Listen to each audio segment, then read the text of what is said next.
So Gary, to start off with, before we talk about the FA Cup, some good news with Ishmael Miller and Nottingham Forest and that situation being resolved. Yeah, eventually I couldn't come in here again and take the same questions that I've had every week where you've been asking me about Ishmael, but you know, we've had to be patient, we knew that, and thank you for being patient as well, you people, but he gave us his word that, you know, as soon as Nottingham Forest let him go back out, this was where he wanted to come, so he's kept to his word, so we're really happy with that. He looked sharp this morning. He's trained, and you know, we're happy to have him back, and you know, the lads were happy to see him back as well. And it's only been a few weeks without him, but how big of a boost is it to the squad for the rest of the season? Well, it's a big boost because you know, our squad's not big enough anyway. I suppose in both senses of the word, as in numbers and as in presence. And you know, Kiefer Moore has suddenly come to the fore, so we're really pleased with that, because the more players that we can class as first team players, the better, especially like we've got coming up: Southampton away, Derby away, Nottingham Forest away. You know what I mean? You're going to need a squad, especially with the game plan that you know we want to play. Then obviously against those teams you're going to have to work very hard, and so we're going to need a full squad. You've seen other clubs around sort of Yeovil's vicinity in the league being linked to strikers, signing strikers, but the fans' reaction to this one has been good already, even though it's been, 20 minutes. It gives them a boost and a morale boost into a big weekend. Yeah, well, that's why I kept on at Notts Forest, and I must have made they got to be fed up with, you know, my name coming up on their phone, because I didn't want to let it go really, and it was like a dog with a bone, and I felt because we'd Yeovilified him and he'd come in and done the job for us, and he was becoming a bit of a leader for us as well. You know, he was the other lads were respecting his experience, if you like, and his presence, and so it would have been a big loss if we hadn't have got him back. I'd have been really sort of disappointed, but you know, all's well that ends well, and it's good that the supporters have seen, you know, what we've seen as well. We see his personality as well, and his personality is good around the place and very professional, so we're pleased with that everybody's realised that. Just about a week or so to go in this window. Can you see yourself doing any more business between now and the end of it? Well, you know, while Harry Redknapp ain't made his move yet, there's always something happening on the last day of the season, but I'm not thinking about that now. You know, if something comes up, of course I've got you know, our scouting system that's still looking for players as and where, but you know, we've got a good squad for our budget, we have, and you know, I was pleased that, you know, we had to probably go slightly over budget, you know, to bring Ishmael back in, but you know, the board will be happy. That'll all even itself out over the year, because we got loan players that are you know, we won't have to pay during the summer, sort of thing. So I've worked it all out, and so I've told them anyway. But it was good that they wanted Ishmael back as well, so we've got that, and you know, now we've got to win football matches, even though it's a strong squad for our budget.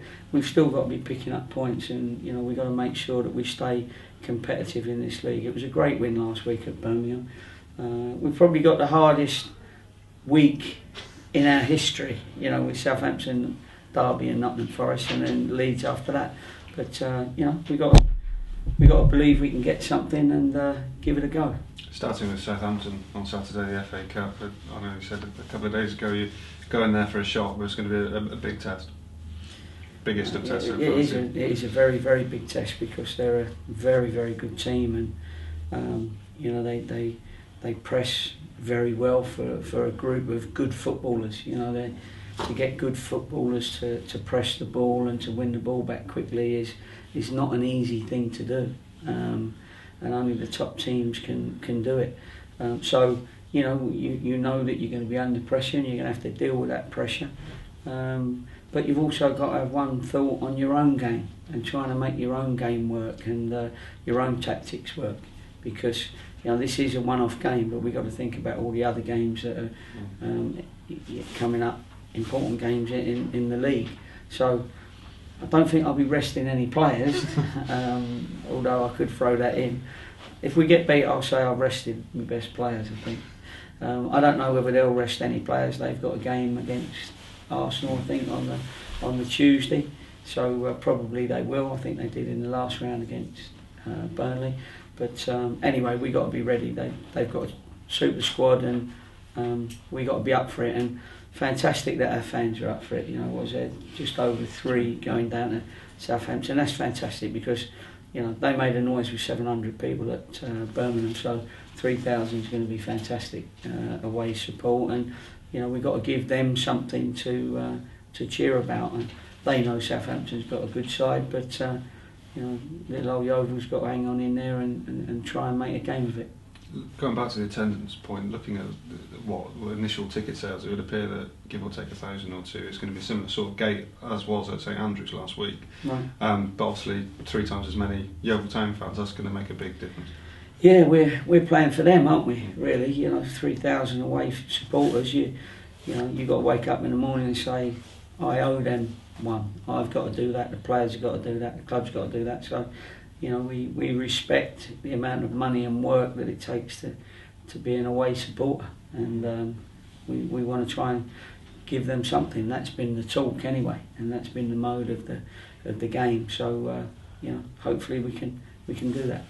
No sooner as an interview was published this morning with Osvaldo saying that he's looking forward to taking on Yeovil Town, was it announced that he was going to be suspended for a couple of weeks. It's been a difficult time for Southampton. Does that play into your thinking at all? Well, it can do, but you can't use it as a weakness on their part, really. You know, because if you go there thinking that they're weak in any department, you'll come unstuck. That's for sure. You know, so you got to go there. You're playing a Premiership team that's got Premiership players, world class players, and they're in the top 10 of the strongest league in the world. So. You know, I'm not going there as a shrinking violet. I don't want to sound as like a shrinking violet, but you've got to be optimistically realistic. Okay, I know that obviously Zumana Bakayoko was the big injury news to come out of last week's game. You had a game midweek as well. Are there any other knocks or concerns? No, that one, the midweek game was just to get a few of them that have been on the bench getting game time. We're gutted about Zumana because it was his, you know, actually that was his first championship game as well, so he was really looking forward to that. He'd started well. We were 2-0 up with him in the team, and I've spoke to him, and he's genuinely gutted, but grateful that we gave him that opportunity. And so, you know, hopefully we can revisit it when the lad comes back from injury. It'll seem like a long time for him, but it will come round. He's still young enough to still have a few more years in his career yet. Thank you very much. No problem. And with some of the players, when they get to match up against Southampton, is there a chance that some of the Glovers players could really grow in confidence if they really do put in a great performance, do you think?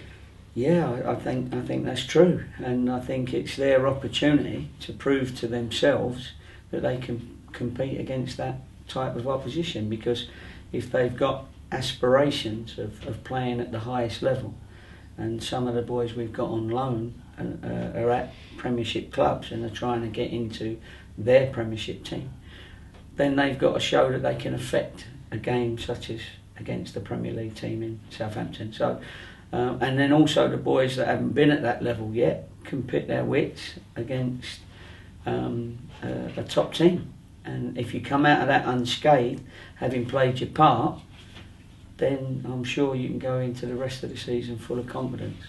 Thanks. And do you find that people are listening harder to you in the run-up to a match like this because of that opportunity? Yeah, I think they always listen harder in the second half of a season anyway, because at this point you've moved out the ones that might not have been listening, and you keep the ones that are listening, because they're the ones that you've got to back to get the club out of trouble.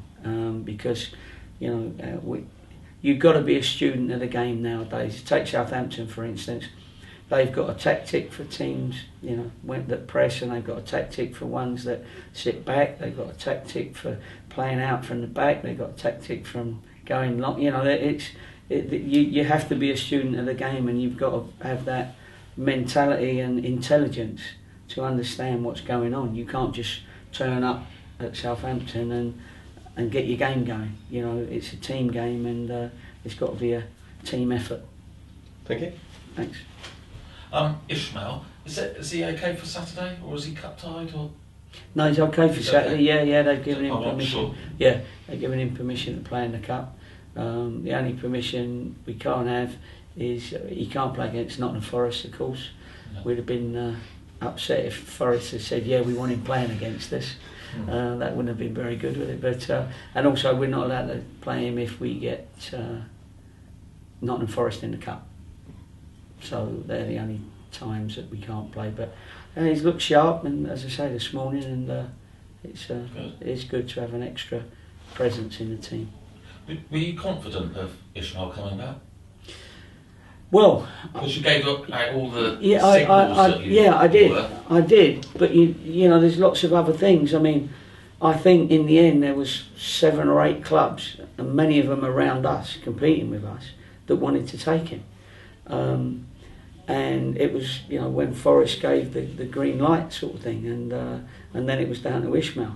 And so it's great that you know, he ended up coming back here like he said he would. So, you know, I was relying on his honesty, which you know, that was why I was quite sure that he was coming back. But you're never quite sure what Nottingham Forest have got for him, and somebody may have come in and bought him in the window or something, you know. So we was never sure, but we was as sure as we could be given the information, if you like. But that says a lot about Ishmael himself. That it does. He came back. Yeah, and it says a bit about us, you know, that you got a player that's been at Man City, etc., and you know, and he wants to come back and join us again, and so you know that bodes well. It means that the effort will certainly be there because he's the one that wanted to come back here. He did say that he liked the bright lights of Yeovil. Which one? Where are they then? Certainly not these ones. No, that's right. Yeah, well, it's probably sometimes it's the bright lights you have to get away from to concentrate on your football, and maybe that helps as well. Mm.